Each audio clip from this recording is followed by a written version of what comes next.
custo de vida, emprego e desemprego, cesta básica, tarifas públicas, salário mínimo. Agora, na Brasil Atual, a análise do DIEESE. Nós vamos fazer contato agora com o diretor adjunto do DIEESE, José Silvestre. Bom dia, Silvestre. Bom dia, Glauco. Silvestre, nós tivemos a divulgação de um estudo do Instituto de Pesquisa Econômica Aplicada, o IPEA, mostrando que a cobrança de impostos diretos sobre patrimônio no Brasil acaba abocanhando uma fatia maior da renda das famílias mais pobres do que daquelas que estão nas camadas mais altas. Na verdade, diversos estudos apontam, há muito tempo a regressividade do sistema tributário brasileiro, e esse do IPEA foi mais um que mostra que, na verdade, devemos tributar os mais ricos, ainda mais num contexto de crise econômica e fiscal que o Brasil vive, né, Silvestre? Exatamente, Glauco.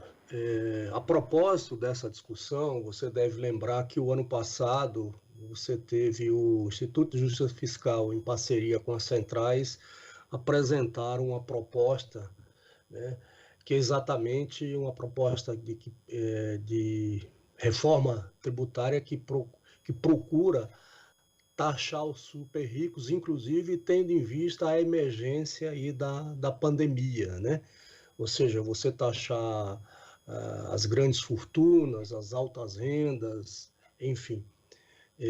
Essa é uma das propostas que está lá no Congresso, mas evidentemente não deve andar. Mas aí, voltando para o estudo do IPEA, é isso mesmo, quer dizer, nós temos no Brasil, e esse debate é antigo, uma estrutura, um sistema tributário, além de complexo, considerado muito complexo, ele é extremamente regressivo, Ou seja, ele faz com que as pessoas, quanto menor a renda,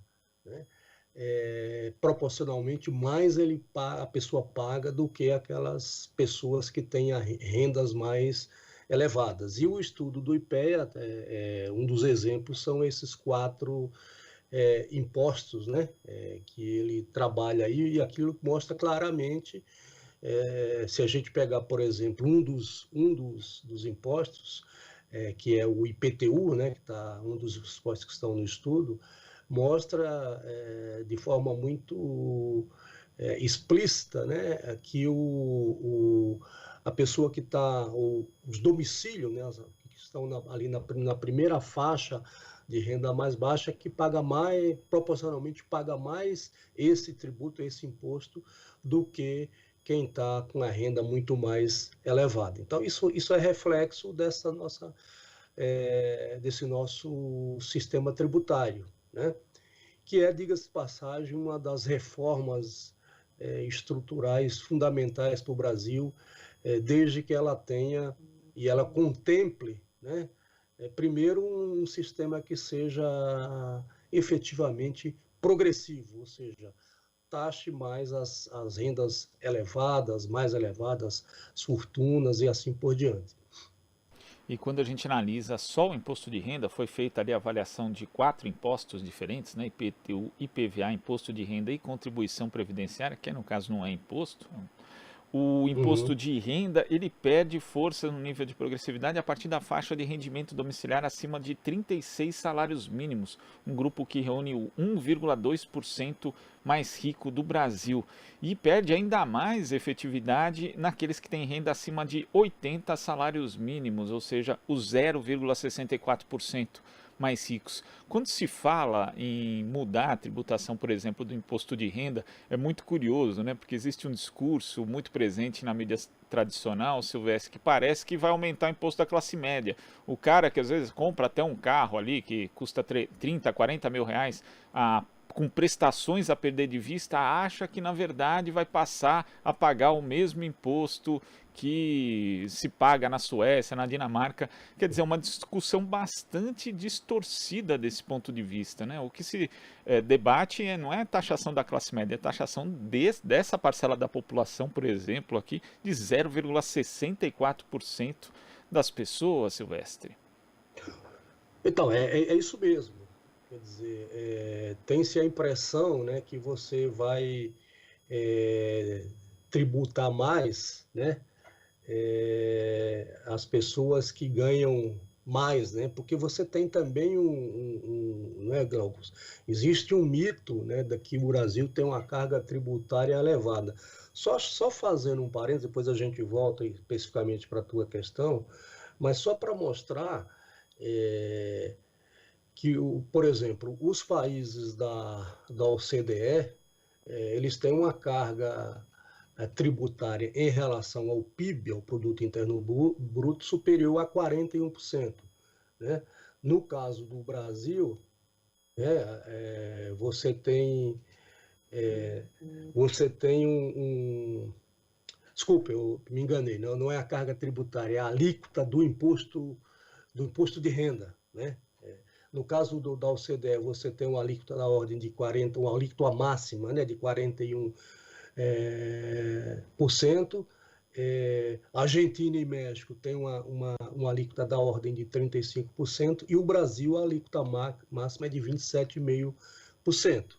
Então, essa questão aí, por exemplo, da progressividade do imposto de renda, que você estava comentando, que é exatamente isso, quer dizer, acima dessa faixa de 80 salários mínimos, você tem uma regressividade, tá certo? Porque na medida que deveria ser o contrário, né? Quer dizer, quanto maior a renda, quer dizer, a pessoa que tem renda de 80, 90, 100, enfim, acima dessa faixa, ele deveria pagar proporcionalmente mais do que o que paga efetivamente. Então, é o que se diz a chamada alíquota efetiva, né?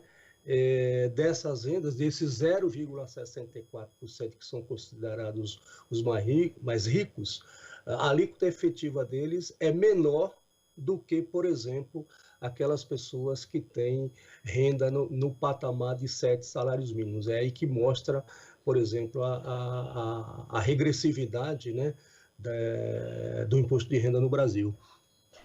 Inclusive, entre esses tributos aqui, Silvestre, existe, segundo aqui o estudo do IPEA, o que pesa mais no bolso dos mais pobres e menos no dos mais ricos é o IPVA, que é o Imposto sobre Propriedade de Veículos Automotores. Inclusive, existia, né, houve uma discussão no Supremo Tribunal Federal em relação à cobrança de veículos como aviões, helicópteros, né, barcos, do IPVA, que acabou sendo vencida ali. E eu estava verificando aqui, Silvestre, um artigo do advogado Alexandre Barros da Costa, tendo aqui como base o estado do Paraná. Né? Ele pegou aqui um veículo, esse artigo é de 2019, a lei continua a mesma.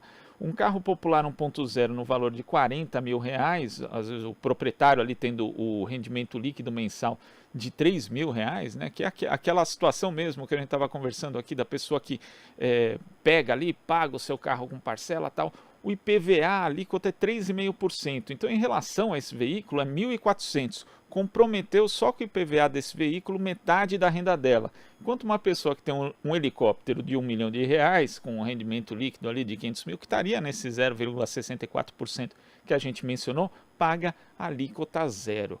Quer dizer, mostra mais uma vez que a questão da tributação dos bens de capital no Brasil também é algo muito sério, né, Silvestre? Uhum.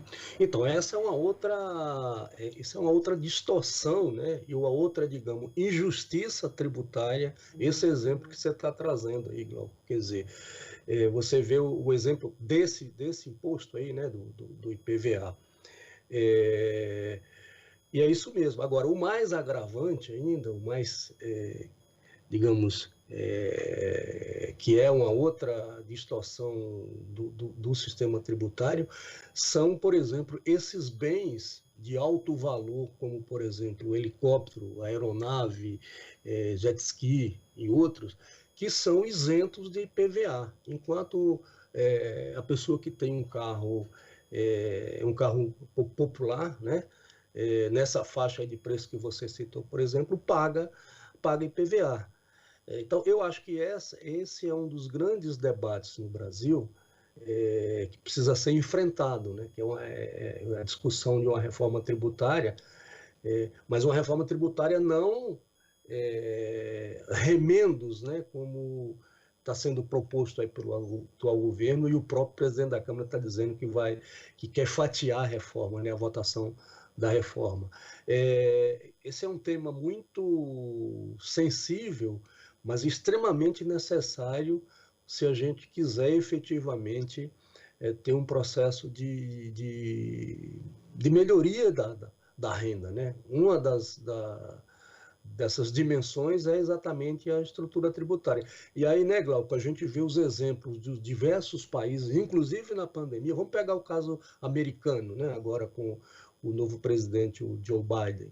Né? O que ele está falando? O pacote trilionário lá de, por exemplo, 1 trilhão e 800 bilhões de dólares, vai aumentar a taxação sobre as grandes fortunas, sobre as altas rendas, né?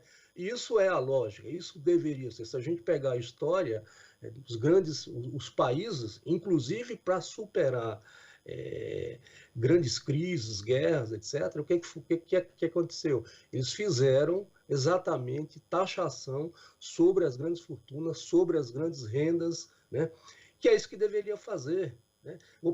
Só por último, para dar um outro exemplo, nós temos, no caso brasileiro, uma outra distorção grande é a chamada tributação, é a tributação indireta, mas, sobretudo, a tributação sobre o consumo. Um exemplo, né, que é muito citado é o seguinte: se você pega uma pessoa, enfim, uma família, uma pessoa que tem uma renda de um salário mínimo e meio, ao ir ao supermercado, quando ele adquire, por exemplo, um produto industrializado, sei lá, 1 quilo de açúcar, ele paga proporcionalmente mais imposto do que a pessoa que ganha, por exemplo, 100 salários mínimos.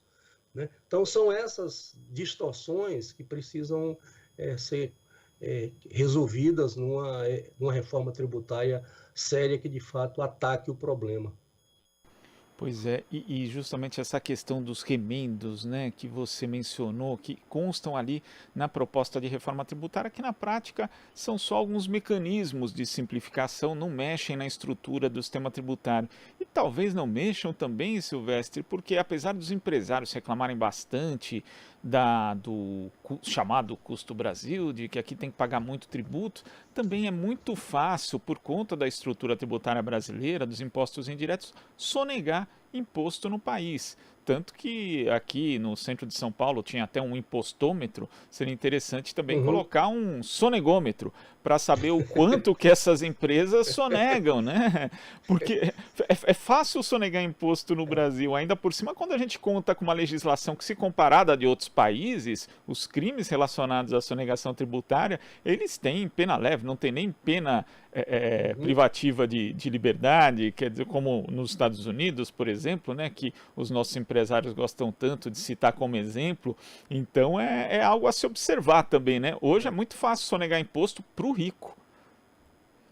Sim, quer dizer, quem escapa, né, porque tem válvulas de escape, tem mecanismos, né, aí para se livrar de pagar impostos, pagar tributos, são exatamente os. E é isso que você lembrou aí deveria ter também um sonegômetro para a gente ver qual o volume de recursos que é sonegado no Brasil, né? Mas só para o comentário rápido que eu queria fazer, Glauco, em relação à carga tributária, que no Brasil é tido como um mito, na verdade, né? Então, se a gente pegar a carga tributária,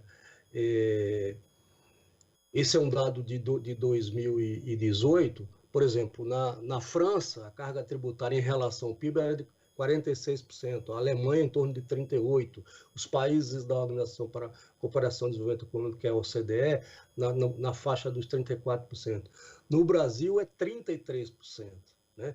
O problema do Brasil não é que a carga tributária é alta, você tem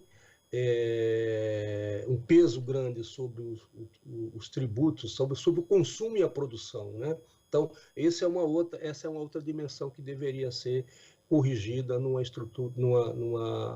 eventual reforma tributária, mas que de fato ataque os principais problemas do sistema tributário brasileiro. Tá certo, Silvestre, muito obrigado pela sua participação aqui no Jornal Brasil Atual e até a próxima. Bom dia, até a próxima, Glauco. Bom dia. Conversamos aqui com o diretor adjunto do Diese, José Silvestre.